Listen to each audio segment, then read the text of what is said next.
On August 28, 1963, Martin Luther King delivered his famous I Have a Dream speech. In the crowd that day was a young publishing executive by the name of Frank Carr. He was neither African American nor part of the civil rights movement, and yet, on that day, he caught the vision Dr. King proclaimed would change the world. He also had an idea to offer paid internships to African American students, support them through university and into professional jobs. And so, in 1969, INROADS was born.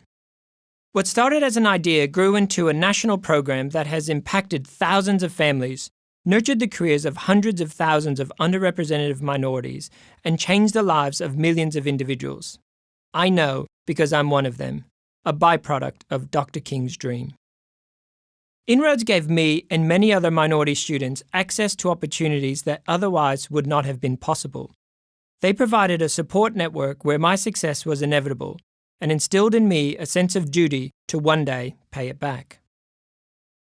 In my career, I've been fortunate to work for multinational companies all over the world. In 2004, this brought me to Australia, where I noticed that the organization I had worked for had no Indigenous executives. And so, with the support of management, I created an internship program for Indigenous university students that would mirror my experience as an INROADS intern. While it was initially successful, my role took me back to London for a year. And when I returned, I found that the internship program that I had established had disappeared. Without the support network I had enjoyed, the program had fallen over. This was the opportunity to pay it back, so I decided to leave my corporate career and create a version of INROADS that would enable Indigenous Australians to experience the same opportunities that were provided to me. The goal was to create a national internship program, independent from government funding, one that could be self-sustained for the next 50 years. The problem was being new to Australia. I didn't have any contacts in universities, no contacts in Indigenous communities, and no contacts in corporate Australia. I essentially knew no one. Whilst I had corporate experience, I had no experience running a non-profit organisation. I had no financing, there was no office, there was no staff, there was no real plan of how I would achieve my vision. The first thing I needed was to prove the model could work.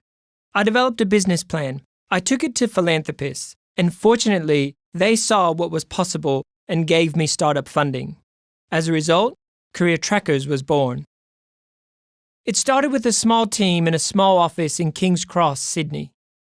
We started making calls, we were writing letters to business leaders, and after much persuasion and a bit of reluctance, 9 agreed to take our first cohort of students. At the same time, we scoured universities in search of students willing to give our program a go. 18 signed up. That 18 grew to 125 students the following year and 300 the year after.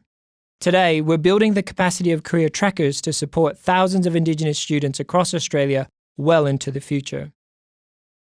While this rapid growth was encouraging, we were surviving year to year. We knew that this was not sustainable.